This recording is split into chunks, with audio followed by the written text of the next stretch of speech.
En primera plana, Carlos Herranz. Bienvenidos en Primera Plana, un programa de Radio Francia Internacional y de France 24. Primer programa de este año 2024, un año eminentemente electoral en todo el planeta. Hoy nos vamos a fijar en los procesos electorales de 2024 en América Latina. Para ello nos acompañan tres invitados en este estudio que ya les presento. Jimena Reyes, directora para las Américas de la Federación Internacional por los Derechos Humanos, la FIDH. Bienvenida. Hola, gracias por la invitación. Jules Girardet es encargado de misión para Centroamérica de la ONG CSFD Terre Solidaire. Bienvenido. Muchas gracias. Y Paula Osorio, politóloga especialista en Venezuela. Bienvenida. Buenos días. 2024, año electoral en América Latina. Hoy nuestro asunto en Primera Plana. 2024, el año en el que medio planeta está llamado a las urnas. Más de 3.700 millones de personas podrán votar en elecciones en 70 países en los próximos 12 meses. Hay convocatorias tan trascendentales como las de Estados Unidos, la Unión Europea o la India, cuyos resultados tendrán un impacto global. También citas importantes en países de América Latina como México, El Salvador, quizás Venezuela, ya veremos, Uruguay, Panamá o República Dominicana, y que dejarán consecuencias muy importantes. Muy probablemente por primera vez una mujer liderando México tras unos comicios que no perderán de vista la cita crucial de noviembre en Estados Unidos y la sombra de la vuelta de Donald Trump de la mano de la que sin duda mucho vamos a hablar en este próximo año. Repasemos la prensa, hoy personificada en tres figuras. Portada del País Semanal, dedicada a Claudia Sheinbaum, favorita para suceder a AMLO en México. La revista Semana dedica esta portada a lo que denomina el milagro Bukele, que los salvadoreños podrían reelegir el 4 de febrero, no sin polémica. Le Figaro, María Corina Machado, dice la mujer que desafía a Maduro en Venezuela. Bueno, medio planeta llamado a las urnas en 2024. Jimena, no sé si podemos decir que el orden mundial puede reescribirse con esa, sobre todo con esa posibilidad de regreso de Donald Trump como factor quizá más determinante, ¿no? Sí, efectivamente, dentro de todas estas elecciones seguramente la de Trump sea una de las más importantes, esperando que no sea electo, porque aquí no es una cuestión de republicanos demócratas, sino un riesgo de entrar en una época racista, discriminatoria y tal vez dictatorial en Estados Unidos, con una posible llegada de Trump. Entonces vamos a ver qué decide en algún punto la Corte Suprema sobre la posibilidad de que Trump se presente, y vamos a ver qué pasa en toda América Latina, ¿no? Porque pues obviamente México también son unas elecciones centrales para el continente y para los equilibrios entre países con un eje más progresista y también países como Argentina que acaban de entrar en zonas turbias. Luego veremos, porque además son elecciones conectadas, ¿no? De lo que pasa en México, pero no pierde de vista lo que vaya a pasar después en Estados Unidos, y además temas como la migración están completamente relacionados. Está previsto que 6 países de América Latina celebren elecciones presidenciales durante 2024. Primera cita de este ciclo, 4 de febrero en El Salvador. Bukele es acusado por sus críticos de haber concentrado el poder del Estado en su figura, controlando la justicia y de violar derechos humanos para aplastar a las pandillas que sembran el terror en el país. Pero esto es justo lo que le ha convertido en uno de los presidentes más populares del mundo. Jules, el ejemplo de Bukele nos pone ante el espejo del dilema cuando las democracias flaquean y los ciudadanos buscan otras recetas. Sí, la situación en El Salvador es muy compleja. Una realidad es que los salvadoreños miden la democracia con la capacidad de las instituciones de mejorar su vida. Y lo que pasó en los 30 últimos años de democracia no han sido capaces de mejorar en nada, en términos de pobreza, de violencia, de marginalización. Y ahora, con la política de mano dura, de guerra contra las pandillas de Bukele, sí hay unos logros de recuperar territorios que eran dominadas por las pandillas y de tener un mejoramiento en términos de seguridad. Entonces, es cierto que Bukele es súper popular. Las diferentes encuestas mostraron que tiene una índice de aprobación súper alta, y todo indica, todo orienta que va a ser de nuevo reelegido, lo que es bastante polémico porque según la Constitución no tiene derecho de presentar de nuevo, pero como él tiene control del poder judicial, legislativo, ejecutivo, el Consejo Supremo aprobó su nueva candidatura. Entonces, probablemente va a ser elegido. Lo que no se sabe todavía es cuál va a ser el costo a largo plazo de esa política dura, en términos de no hay contrapeso institucional, no hay libertad de asociación, hay menos libertad de expresión y de prensa, hay restricción de derechos civiles. Entonces, con más de 70.000 personas encarceladas desde más de 2 años. Porque no hay que olvidarse que no estamos en un estado de derecho, está suspendido. Estamos en un estado de excepción, donde democracia como tal, en nuestros ojos, a veces de europeos, nos parece un poco extraño. Entonces, toda la parte invisible de esa política dura no la podemos ver. Y a largo plazo, yo creo que significa un declive democrático peligroso para la región. Un declive que además a veces es complicado analizar con los ojos desde el punto de vista europeo, porque claro, para nosotros éticamente es complicado de analizar, pero claro, es que la cuestión de la seguridad quizá para muchos salvadoreños pese más y estén dispuestos a sacrificar cosas que para nosotros serían insacrificables. Otro de los escenarios electorales más indefinidos del año en la región lo presenta Venezuela, donde se espera que el presidente Nicolás Maduro busque ser reelecto. Una de las grandes interrogantes es qué ocurrirá con la candidatura de María Corina Machado. Paula Osorio, ¿de qué depende? Depende de la voluntad de una dictadura de llamar o no a elecciones. Yo creo que esa voluntad, depende simplemente del hecho de saber si Maduro va a buscar, digamos, por parte de la comunidad internacional de volver a tener esa aprobación, porque a Maduro no le gusta ser llamado dictador, pero eso es lo que es. ¿Vamos a tener elecciones en Venezuela? No lo sabemos. Lo que sabemos es que en Venezuela tenemos 20 años de una mujer que quiere, y la única certitud que tenemos es que María Corina Machado es una demócrata que quiere tener esas elecciones, que lo ha hecho todo, incluyendo ir a unas primarias, a pesar de que esa es una certitud. En octubre, María Corina Machado obtuvo 2.2 millones de votos. 93% de las personas que votaron en esas elecciones votaron por María Corina Machado. Habían otros candidatos. Nunca se pensó que María Corina Machado, yo pienso que incluso a mí me sorprendió verla que estaba en las encuestas tan altas, María Corina Machado, porque no era, digamos, la candidata natural, estaba Enrique Capriles hasta que él se retiró. Y María Corina tiene hoy el apoyo del pueblo para poder presentarse a elecciones. ¿Habrán elecciones en Venezuela? No lo sé, no lo creo. De todos modos, lo que sí podemos saber es que María Corina quiere ir a elecciones y que el tiempo del chavismo probablemente se ha acabado. Luego te quiero preguntar sobre la diferencia entre María Corina Machado y otros candidatos de la oposición que ha habido en el pasado, como Juan Guaidó o como Enrique Capriles, y también la cuestión del Esequibo, de cómo puede influir en esta cita electoral, si la hay. De las pocas certitudes que tenemos en este año 2024 electoral en Latinoamérica es que México pasará a estar liderado por una mujer, por primera vez. Jimena, ¿quién es Claudia Sheinbaum? Que parte como gran favorito. Podemos hablar luego también de la candidata de la oposición. Pero Claudia Sheinbaum, cuéntanos, ¿quién es? Sí, pues primero que todo es la alcaldesa Baguastase de Ciudad de México, ¿no? Pero pues también se conoció y creció al lado de López Obrador, estando en su gabinete en la alcaldía y también encargándose de temas medioambientales, porque es una científica, y esto tal vez hace la gran diferencia con AMLO, el hecho de que tiene una personalidad mucho más rigurosa, seguramente menos populista, menos estigmatizadora, como lo ha sido AMLO, que ha sido uno de los grandes defectos del mandato de AMLO, de López Obrador.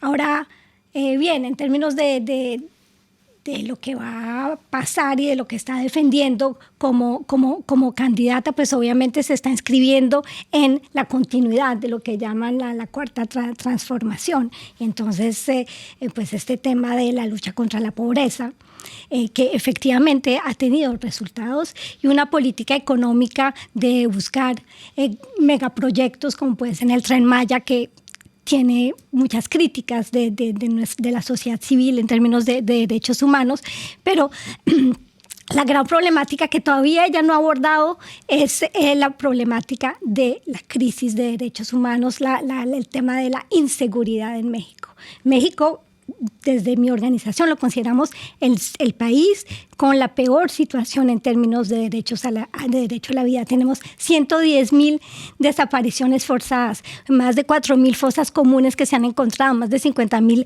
cuerpos. Este año otra vez más de 30,000 asesinatos. Y frente a eso la política de abrazos, no balazos o de militarización de AMLO no ha dado resultados. Entonces, ahí yo creo que el debate va a hacerse mucho en torno a esta temática.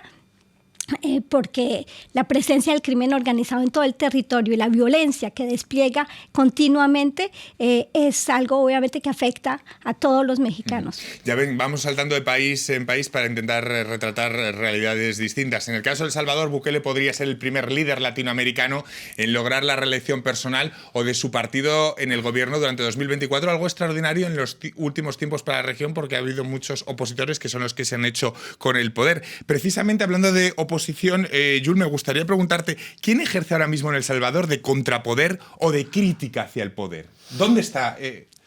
¿Dónde lo podríamos situar? No, muy buena pregunta. La verdad es que, bueno, si uno mira el panorama a nivel latinoamericano, de las 19 elecciones, solamente 2 fueron ganados por el mandato en el poder. Salvo Nicaragua, que es una farsa electoral, claro. No hay que mencionarlo, y Paraguay. Entonces sí es un caso único, extraordinario. Bukele, bueno, hay que tener un poco de cuidado, no se sabe lo que puede pasar, pero de aquí a un mes probablemente va a ser elegido. Y es verdad que no hay contrapeso, no hay voz alternativa. La sociedad civil, las organizaciones sociales, los movimientos sociales tienen bastante miedo de hablar porque hay una restricción de los espacios civiles. Entonces es complejo, estamos en una situación de una autoridad total que concentra el poder. Y ahí su popularidad, como ya lo dije, es basado sobre su política de seguridad, pero sin derechos. Entonces, así comprar, entre comillas, el voto y la aprobación de la gente que vive como un alivio a esa situación nueva. Pero se olvida toda la parte de los derechos civiles y de libertad. En unos instantes le voy a preguntar también a Paula sobre el tema del Esequibo, del que tanto hemos hablado en los últimos tiempos y cómo puede influir en un eventual proceso electoral en Venezuela, pero también de cosas que nos deja 2023 o arrastres electorales que se van a proyectar en 2024, por ejemplo, la figura de Milei o el caso de Guatemala. De ello hablamos a vuelta de pausa. Hasta ahora. En 2024, viva París y France Media Monde. Vibre Paris. Celebrate Paris. Vibre con Paris. Приключения в Париже. Paris, quantum. Vibre com Paris. Celebrează Parisul. Нишат în de Paris. Vibe ni Paris. Idine Paris. Au gintanke Paris. Святкуйте с Парижем. Feliz año. RFI, la selección del mes. B.O.G.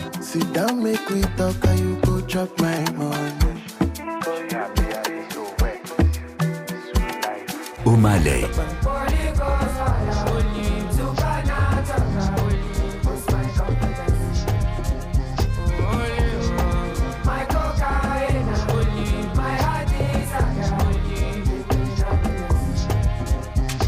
RFI.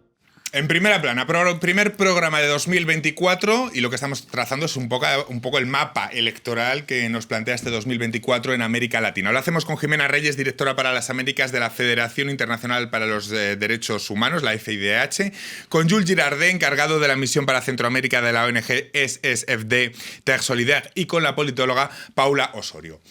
Estábamos hablando antes de irnos a publicidad también de Venezuela, porque el régimen de Maduro, si lo recuerdan, convocó en diciembre a un referendo no vinculante para reafirmar la soberanía venezolana sobre el Esequibo, un territorio reclamado a Guyana.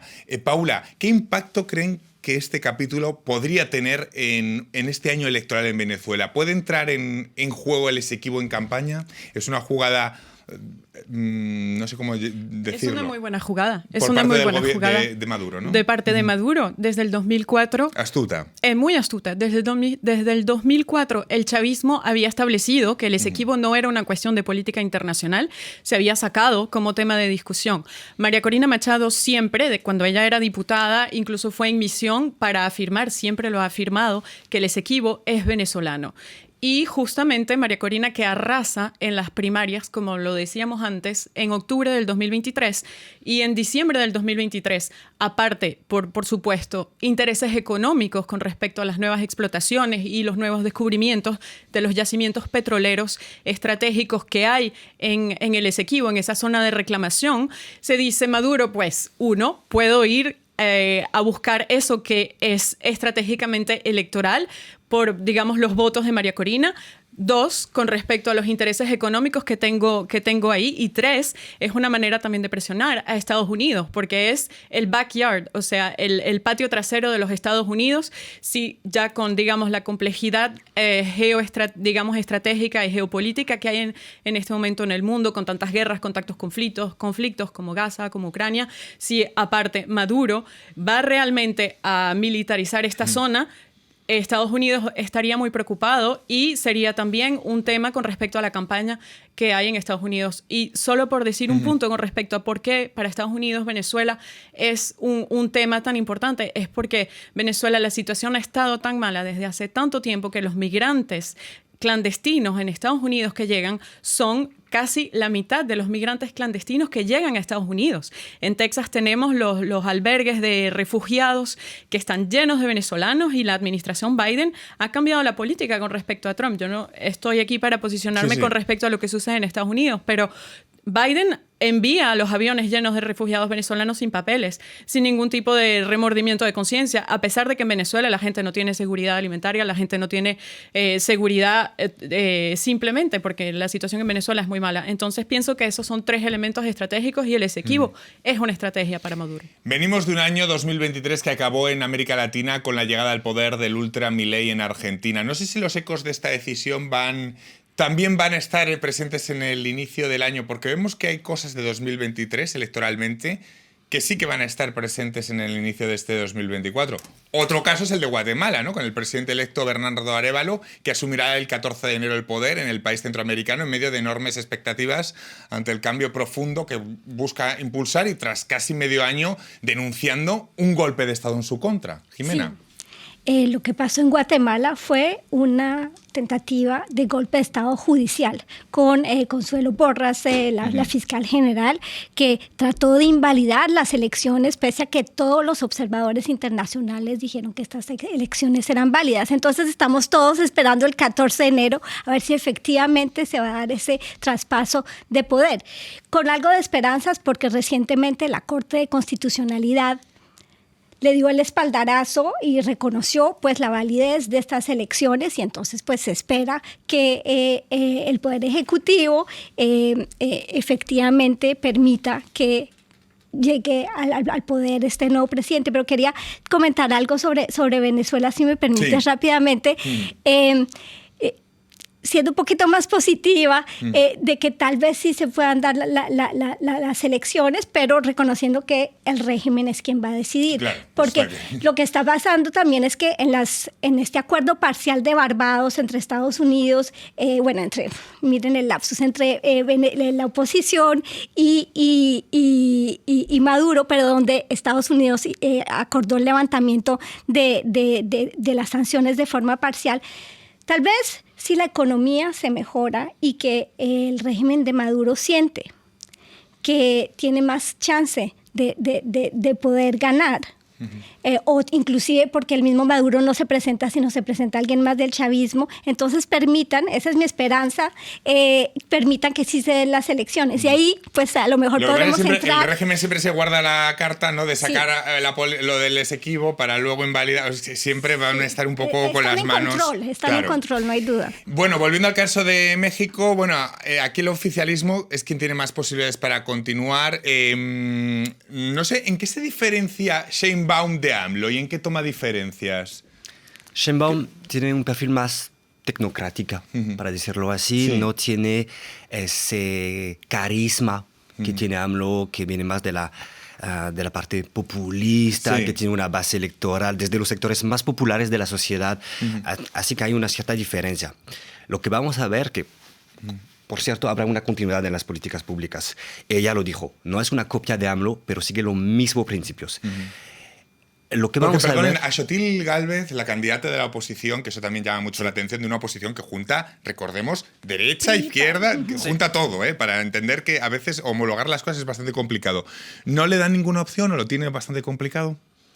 Pues, por ahora las encuestas muestran una ventaja grandísima de parte de Morena, entonces de Sheinbaum. Vamos a ver en 6 meses. ¿No? Quedan 6 meses. Quedan 6 meses, de acuerdo. Mucho puede pasar. Por lo menos hay fecha de elección, lo cual no es seguro en Venezuela. Una diferencia, yo creo, sería la relación con la sociedad civil, con los movimientos sociales, porque siempre AMLO tuvo esa, digamos, esa paradoja de ser apoyado por sectores populares de sociedad civil, pero siendo súper crítico contra las personas que tienen críticas, incluso críticas que quieren construir algo y no lo se ve muy bien. Así yo creo que Sheinbaum tiene que cambiar un poco ese chip, esa forma de ser con sectores populares de la sociedad. Sí.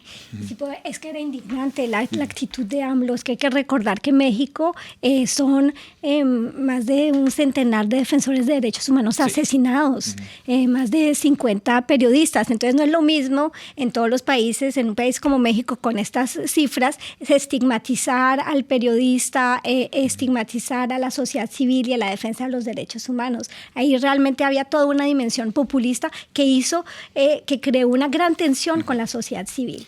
Él estigmatizó a los movimientos sociales, a los colectivos feministas, a las familiares de desaparecidos, etcétera, etcétera. Entonces, en términos de derechos humanos, de sociedad civil, es un gran desafío y va a ver cuál será la relación con Sheinbaum, si es que ella es elegida. Muchas veces, volviendo al caso de Venezuela, se ha criticado también la falta de unidad, la falta de organización de la oposición. ¿En qué se diferencia María Corina Machado de otros casos en el pasado, de otros opositores como Guaidó o el caso de Capriles? Yo pienso que siempre hay que recordar que Venezuela es una dictadura. Digamos que luchar contra una dictadura no es fácil, estar unido no es fácil. Yo he trabajado con, digamos, todas las oposiciones porque me parece que la democracia tiene que ser la respuesta a la crisis y salir de la dictadura por vía democrática debería ser posible. ¿Qué diferencia a María Corina con respecto a los otros? La trayectoria, la seriedad, la confianza del pueblo. Porque esas cifras yo creo que no las hemos visto. Venezuela es un pueblo que está golpeado, que no tiene esperanza. Realmente yo, con mi familia y con la gente con la que hablo, María Corina ha cambiado esa actitud porque es una mujer de firmeza y de convicción y que ha desafiado desde Chávez hasta Maduro diciendo realmente yo soy la solución y es el tiempo de la democracia. Sí, Machado está inhabilitada de ejercer cargos públicos. La unidad de la oposición, pues muchas veces se ha demostrado muy frágil en Venezuela. Y claro, ahora la voluntad del gobierno de Nicolás Maduro sigue siendo, digamos, la principal variable de toda la ecuación política de lo que pasa en el país. Digamos, la inhabilitación de María Corina, por ser un poquito más técnico, gracias a la presión de Estados Unidos y la negociación, como por ejemplo la liberación de Alex Saab hace unos días, de la liberación de los presos políticos venezolanos y americanos, ha hecho que justamente María Corina no esté inhabilitado, digamos, su inhabilitación técnicamente ya no es un problema. Ahora, el hecho de no estar inhabilitada no quiere decir que sea candidata, porque no tenemos elecciones, no sabemos cuáles serán las condiciones para que María Corina sea candidata, pero yo estoy segura que María Corina lo logrará porque ya está armando sus comandos de campaña.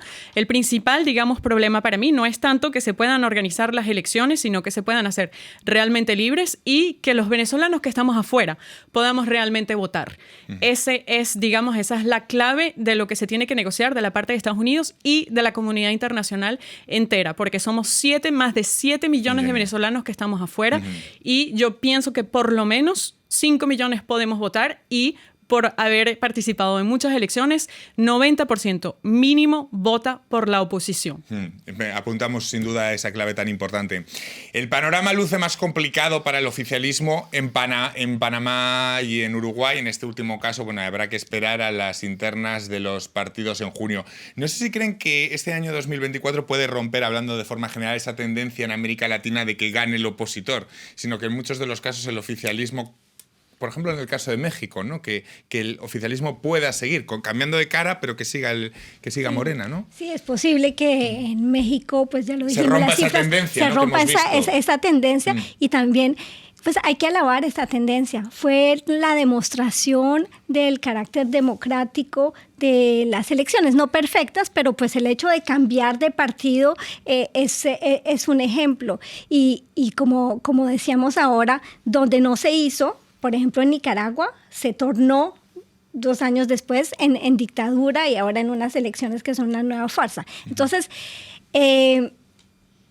no tenemos la bola de cristal para saber si en Bukele o Morena van a ganar. Lo que sí tenemos es la necesidad de recordar de que si hay una reelección del mismo partido, es importante pues conservar una visión crítica y que se siga permitiendo los cambios, el multipartismo, lo que es obviamente un pilar esencial de la democracia. Comparado a otras elecciones también, los debates que se dan en Europa se dan un poco menos en América Latina sobre la desinformación, pero también es una de las grandes, sí, también es una de las grandes líneas que tocará estar vigilando en todas estas elecciones, ¿no? Todas estas falsas noticias que circulan y que pueden cambiar el juego. Porque lo de la ola de derechas y de izquierdas, que yo no sé si ya no se habla tanto, ya es más la ola opositora, no sé si en qué términos. No, es interesante porque en los años 2000 hablamos justamente de la ola izquierdista. Después, a medianos de 2010, de la ola de derecha. Y de nuevo, la ola de izquierda. Yo creo que el escenario es un poco más complejo que eso. Lo que vemos en los votos es que la gente está descontenta y siempre hay el voto de castigo, de forma sistemática. Y si puede hablar bien de la vitalidad de la democracia en América Latina, muestra sobre todo que las ciudades son súper polarizadas. Con el auge del populismo de extrema derecha, con sociedades súper divididas, con un descontento permanente de la gente. Entonces, me quedo sin tiempo para más. Muchísimas gracias, Jules, Jimena, Paula. Ha sido un placer y a todos ustedes les esperamos aquí hasta la próxima semana en Primera Plana. Gracias. Muchas gracias. Muchas gracias.